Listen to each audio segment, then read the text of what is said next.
오늘 읽을 말씀은 다니엘 5장에서 6장까지입니다. 5장. 벨사살 왕이 신하들 1000명을 위해 큰 잔치를 열고 그 1000명 앞에서 술을 마셨습니다. 벨사살이 술을 마시다가 자기 아버지 느부갓네살이 예루살렘 성전에서 빼앗아온 금그릇과 은그릇을 가져오라고 명령했습니다.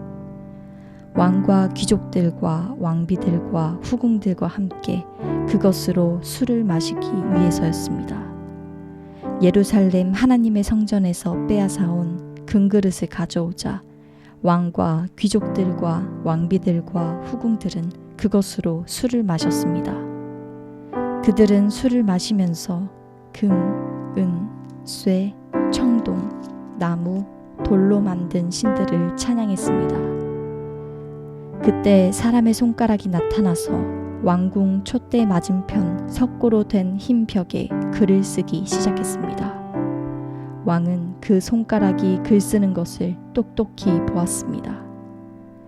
그러자 왕은 즐거워하던 얼굴색이 창백해지고 마음이 두렵고 고통스러웠으며 다리에 힘이 빠져 후들거리고 무릎이 부딪히도록 벌벌 떨었습니다. 왕은 큰 소리로 마법사와 주술사와 바벨론 점성술사와 점쟁이들을 불렀습니다.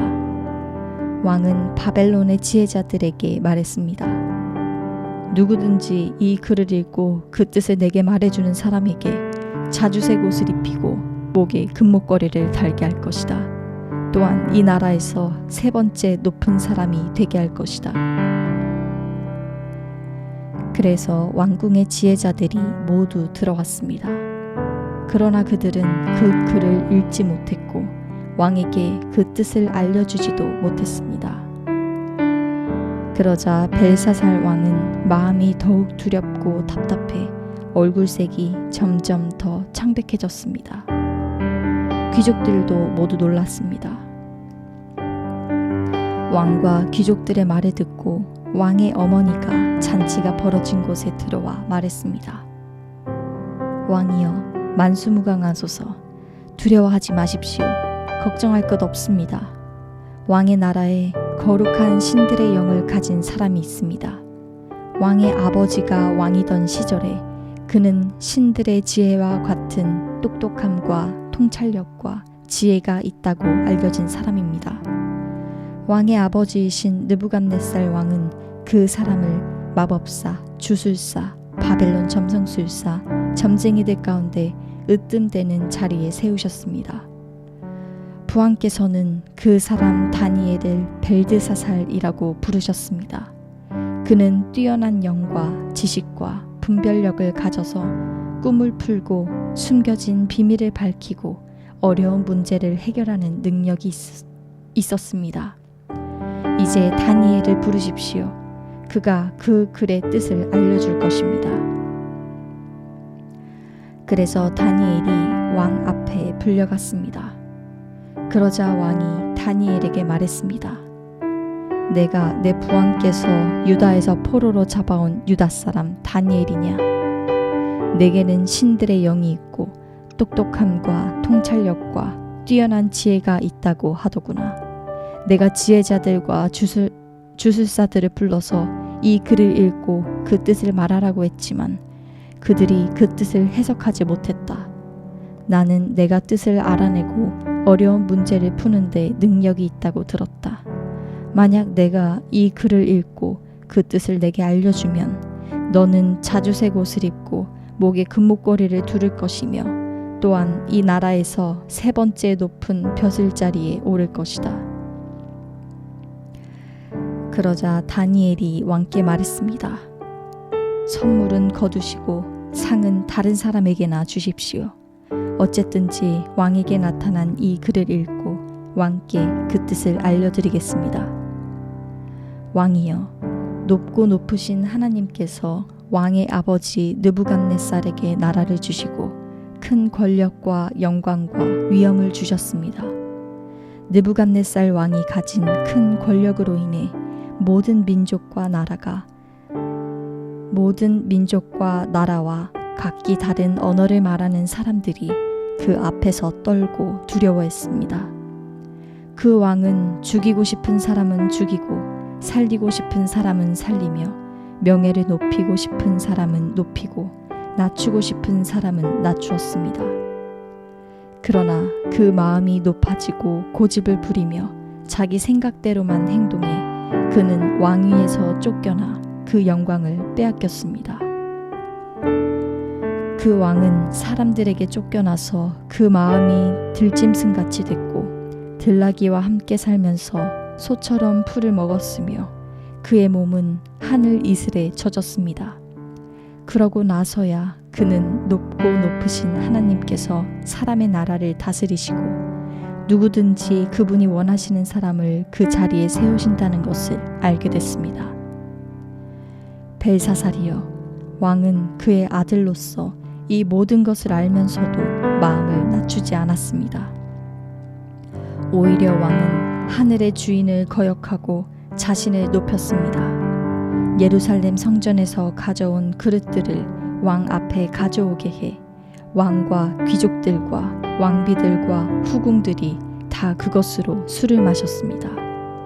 왕은 또한 은, 금, 청동, 쇠, 나무, 돌로 만든 신들, 곧 보지도 못하고 듣지도 못하고 알지도 못하는 것들을 찬양했습니다.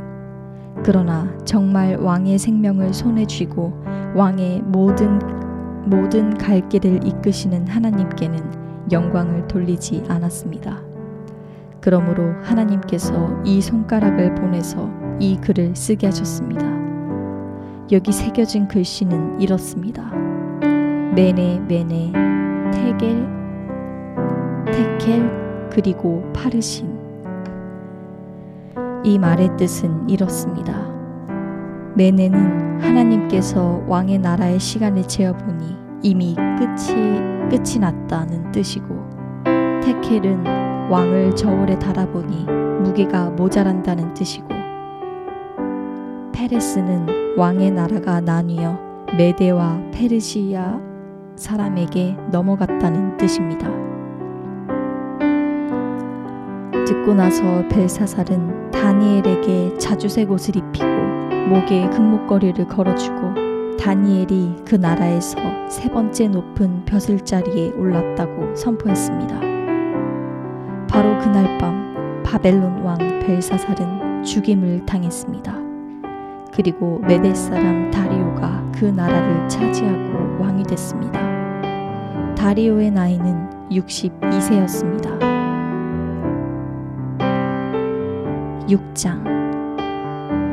다리오는 자기가 생각한 대로 온 나라에 120명의 지방 장관을 세워 그 나라를 다스리게 했습니다. 또 그들 위에 3명의 총리를 세웠는데 그 가운데 한 사람이 다니엘이었습니다. 이렇게 한 것은 지방 장관들이 총리에게 보고하도록 해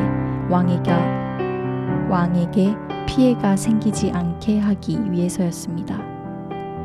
다니엘은 생각이 앞서서 다른 총리들과 지방 장관들보다 훨씬 뛰어났습니다.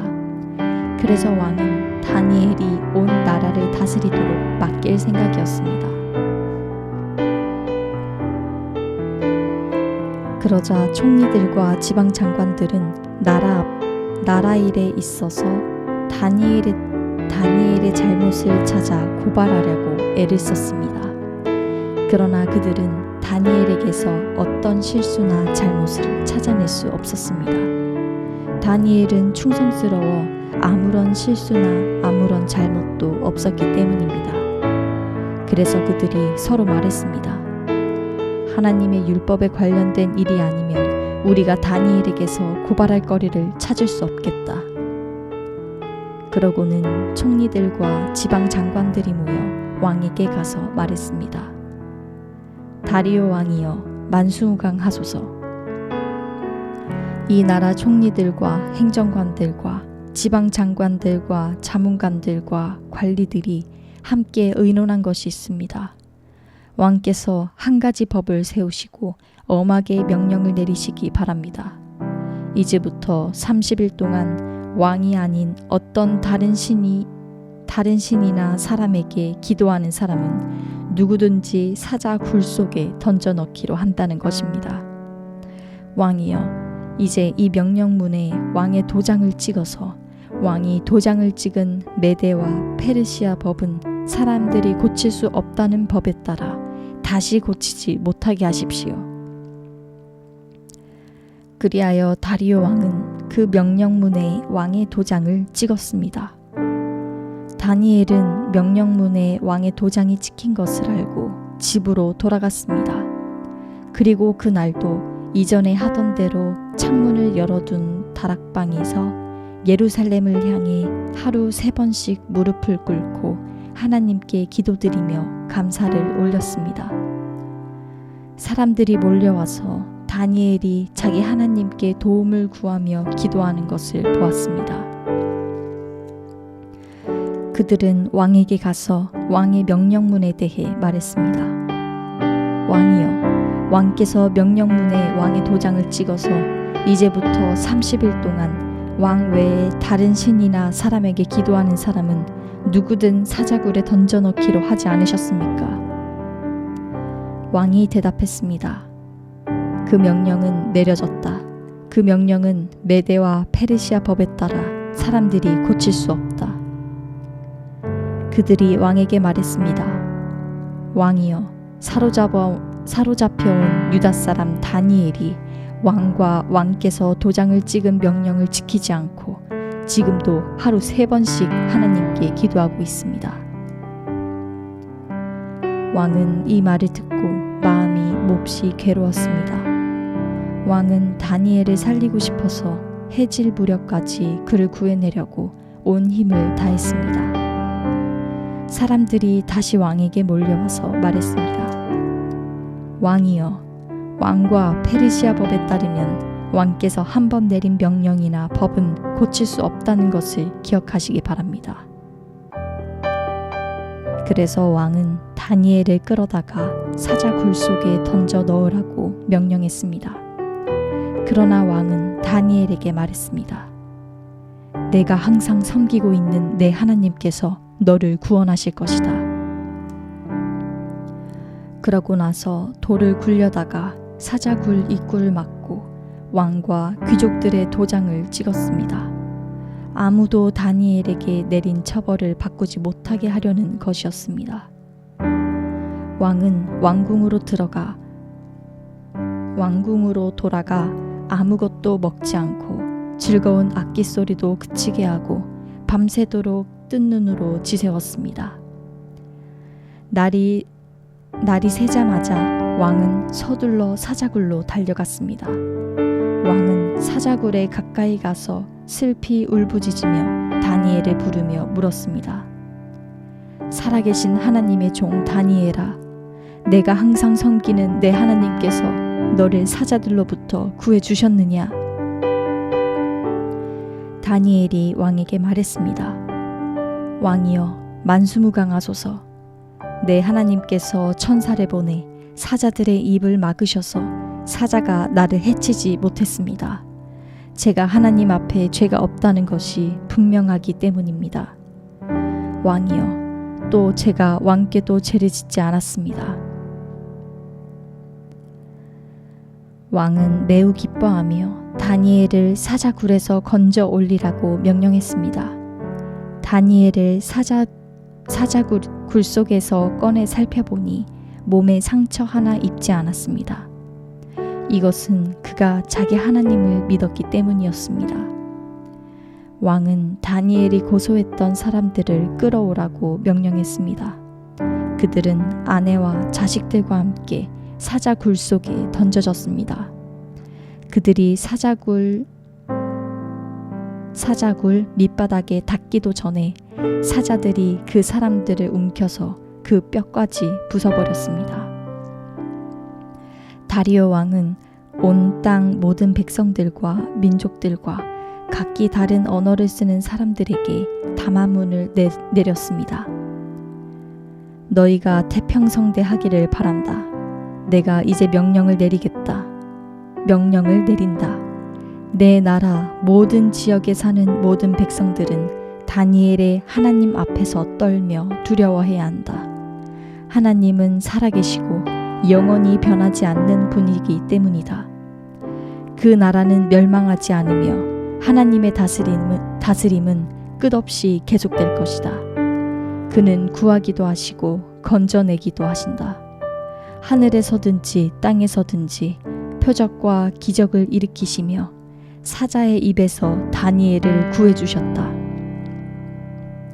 이렇게 해서 다니엘은 다리오 왕이 다스리던 때와 페르시아 사람 고레스가 다스리는 동안 편안하게 살았습니다.